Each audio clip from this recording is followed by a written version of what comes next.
자, 먼저 오늘 오전에 영장심사 출석했던 모습 보고 가시죠. 피해자 내사 상태 지금 빠졌는데 하신 말씀 없으신가요?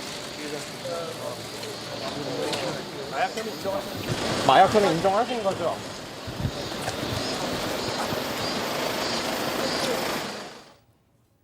저 와중에 또 지각을 했어요, 또. 맞습니다. 영장실질심사가 오늘 오전 11시에 잡혀 있었습니다. 그런데 신 씨는 11시 9분에야 모습을 드러냈습니다. 그러니까 심사에 지각을 한 걸로 보이고요. 그래서인지 뛰어왔습니다. 현장에 대기 중인 취재진을 피해서 빠른 걸음으로 법정으로 향했습니다. 그리고 11시 50분쯤에 영장심사 마치고 나왔는데요. 피해자에게 죄송하다 뭐 이런 얘기했습니다. 이외에 최근 마약 투약 여부 이런 다른 질문에는 답하지 않았습니다. 영장 심사하면서 지각한 사람은 참 드물 겁니다. 예. 첫 번째 사건 체크포인트 짚어보죠. 마침내 드러낸 얼굴입니다. 신우준입니다. 신우준. 이제 보도도 다 나오고 있어요. 그런데 자기 얼굴을 공개했더라고요. 자기가. 실명하고 얼굴을 이제 인터넷 인터뷰하면서 공개가 좀 됐는데 좀 우리가 주목해야 될 부분이 적극적으로 자신에 대한 어떤 이 사건 얘기를 좀 하다가 본인한테 불리한 얘기가 나오면 그때부터는 말을 하지 않거나 좀 소극적으로 답변하는 모습이 보입니다. 특히 사고가 났을 때 정신을 잃었다 이런 식으로 얘기를 하고 이 마약류 관련된 거 이것도 사실은 관련 증거들 다 내가 제출했다라고 얘기를 하고 있는 상황인데 좀 눈에 띄는 부분은 피해자의 피해 부분이라든지 이 피해자에 대한 사과 부분 이런 부분은 거기에선 단계 있지 않았었어요. 뒤에 기자들한테는 그런 얘기를 했다고 하지만 여기 인터뷰 과정에서는 그런 부분은 빠져 있었던 게 좀 눈에 띄는 부분입니다. 자, 불리한 부분에서는 말을 아끼고 적극적으로 자기 유리한 부분에서는 어필을 하고 뭔가 변호사 조력을 받지 않았나 싶은데 말이죠. 자, 그러면 신우준 사고 당시 상황에 대해서 어떻게 본인 입장을 얘기했는지 직접 들어보시죠. 사고가 나서 저도 거기서 기절을 했던 것 같고 일어나서 제가 내렸었을 때는 피해자분이 제 차 앞에 밑에 있었습니다. 그래서 구호 조치를 이제 바로 하고 본인이 구호 조치를 했다고요? 예, CCTV 영상이 있습니다. 네, 저도 봤어요. 저는 이제 기억이 잘 안 나는데 형사분께서도 말씀을 하시더라고요. CCTV에 구호 조치를 했다고요? 건물 이제 자재물들을 옮기고 119에 신고를 이제 하려고 했었는데 핸드폰이 이제 안 보였던 겁니다. 핸드폰이 안 보였다고요? 본인 사고 현장에서 누군가와 전화를 하지 않았습니까? 그러고 나서 이제 휴대폰을 찾은 거죠. 그 사고 현장은 왜 이탈하셨습니까? 사고 전에 제가 병원에 있었습니다. 저도 정신이 온전치 않은 상황에서 저도 거기에 병원이 있으니까 이제 병원 원장님에게 구호 조치를 그러니까 도와달라고 해야 되는 그때 당시에 저도 경황이 너무 없고 처음 일어나는 일이다 보니까. 자, 유튜브 채널 카라큘라 탐정사무소랑 인터뷰한 장면을 보신 건데 소장님, 네. 횡설수설해요. 그러니까요. 이제 그 내용에 보면 대부분은 기억이 나지 않습니다. 아닙니다. 막 이렇게 얘기를 하던데 아마 지금도 되게 당황해서 이렇습니다. 이런 얘기를 하던데요.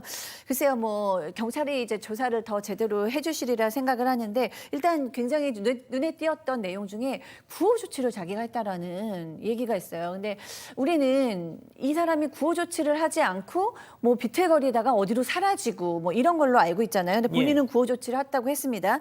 그래서 이 인터뷰하신 유튜버가 구호 조치를 스스로 하셨다고요? 기억이 나지도 않으면서 구호 조치한 건 어떻게 기억이 납니까? 이렇게 물어봤어요. 그랬더니 내가 그때 사고가 나서 저도 기절을 했었고요. 근데 사실은 사고 현장에 대해서는 기억이 없는데 나중에 경찰이 나한테 얘기해 주기를 당신이 구호 조치를 했습니다라고 얘기를 해줬다는 거예요. 그래서 나는 내가 구호 조치한 것을 그렇게 들었다라고 얘기했습니다. 근데 무슨 얘기를 하든 별로 이제 와닿지가 않은 게 그때 영상 다 보셨잖아요. 아직 안 죽었잖아. 그 바퀴에 깔려있는 피해자를 보고서 안 죽었잖아. 이런 얘기를 했는데 구호 조치를 하든 말든 게 무슨 상관입니까? 예? 자, 팀장님. 지금 이게 제일 중요한 부분입니다. 지금 강남경찰서 지금 엄청난 여론의 질타를 받고 있는데 이 사고를 낸 직후에 구속이 되지 않았던 그 부분에 대해서는 뭐라고 하던가요? 당시 경찰이 신 씨를 현행범 체포했는데 구속영장을 청구하지 않고 변호사가 보증을 쓴다고 그러고 책임진다 하니까는 석방을 했다고 지금 말하고는 있습니다. 그런데 방송에서 신 씨는 뭐라고 했냐면 경찰이 자신을 석방한 것에 대해서는 피부과 치료를 위해서 케타민 처방을 받았다는 소견서를 발급받아라. 그리고 또 사고 차량이 있지 않습니까? 롤즈로이스의 차량 주인을 만날 목적이 있다. 그리고 아시다시피 차량 사고 나면 보험 증명서를 떼거든요.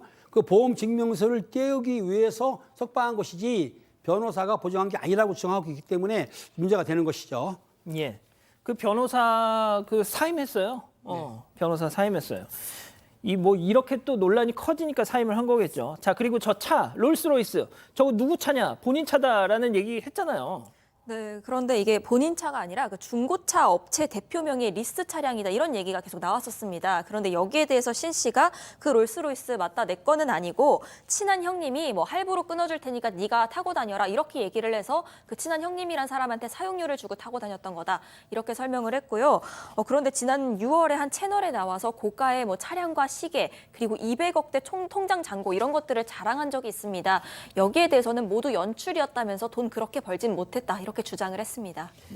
자, 팀장님, 만약에 팀장님이 현직에 계셨으면 저 신우준이를 현장에서 딱 잡았다. 네네. 그럼 어떻게 하셨을 것 같으세요? 일단은 저 사람이 잡았을 경우에 사실은 지금 오해하시는 게 교통사고를 냈을 때 사망사고 아닌 경우에는 일반적으로 경찰에서 수송장을 채지 않고 시간을 주거든요. 주는 이유가 있습니다. 합의를 하라고 시간을 주고 있는데 저 신씨 같은 경우에는 지금 약물 중독이 돼 있어요. 그리고 피해자가 중상인 경우에는 실제적으로는 현행범 체포했다고 한다면은 48시간 내에 조사를 해서 구속영장을 청구해도 되는 상황이거든요. 근데 아마 이제 시간을 준 거에 대해서 문제 삼고 있는데 좀 더 수사 내용을 지켜봐야 될 것 같습니다. 그러니까요. 자, 그리고 그 사고 당일 병원을 뭐 4군데를 그 와중에 막 돌아다녔다는 거잖아요. 네, 그래서 국과수 소변 검사 결과까지가 지금 나와 있는데 소변에서 케타민과 프로포폴 포함해서 총 7종의 향정신성 의약품이 검출이 됐습니다. 신 씨는 경찰 조사에서 여드름 치료를 받기 위해서 이런 약물들을 투약받은 적이 있다 이렇게 주장을 했는데 사실 이 의약품들이 일반적으로 여드름 치료에 쓰이는 것은 아닙니다. 경찰 조사 결과 신 씨는 지난 2월부터 병원 4군데를 돌아다녔습니다. 그래서 매달 2차례꼴로 모두 16번 시술을 받은 것으로 확인됐습니다. 자, 박 변호사님. 예. 박 변호사님이 또 이 마약 사건에 또 정통하시잖아요. 자, 그런데 이 이자가 뭐라고 했냐면 지루성 피부염. 자기가 이게 있어가지고 케타민 처방도 받았다 이런 얘기를 했어요. 네. 그 뭐 수면 마취하면서 지루성 피부염 걸렸다는 사람이 온몸에 문신으로 도배를 해놨어 지금. 그러니까 뭐 이제 향정성 의약품 아니면 마약 관련된 그런 범죄들이 좀 계속 있었던 걸로 보입니다. 이 신 씨 이미 이전에 마약을 투약했던 적이 있어요. 적발이 됐습니다. 2016년입니다. 2016년 7월 달에 일회용 주사기 3개의 필로폰 혈관 주사, 또 2017년 3월 달에 또 3개나 혈관 주사, 총 5회 투약을 해가지고 이때 주사기 16개 분량인데 이걸로 징역 1년에 집행유예 3년을 선고받은 적이 있습니다. 다만 이때는 뭐 소년보호처분, 소년 때 범죄 저지른 거 말고 형사처벌이 없기 때문에 집행유예를 받았는데 그 이후에 집행유예 기간 중에도 사실은 필로폰을 수수한 혐의로 조사를 받다. 요거는 증거불충분으로 무죄가 되긴 했습니다.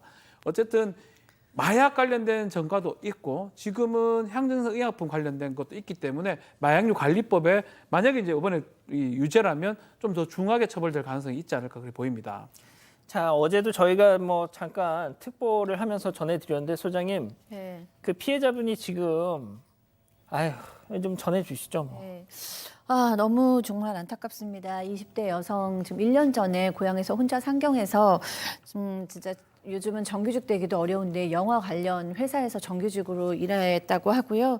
지금 14시간에 걸쳐서 긴 수술을 받았지만 의료진이 지금 5일 새벽부터 그 상태가 급격히 악화돼서 뇌사 상태에 빠졌고 일주일에서 길어도 한 달 정도 남았다라고 얘기를 했다고 합니다. 그리고 가족들은 신 씨가 한 번도 뭐 여성에게 찾아오거나 사과의 말을 전하지 않았다고 합니다.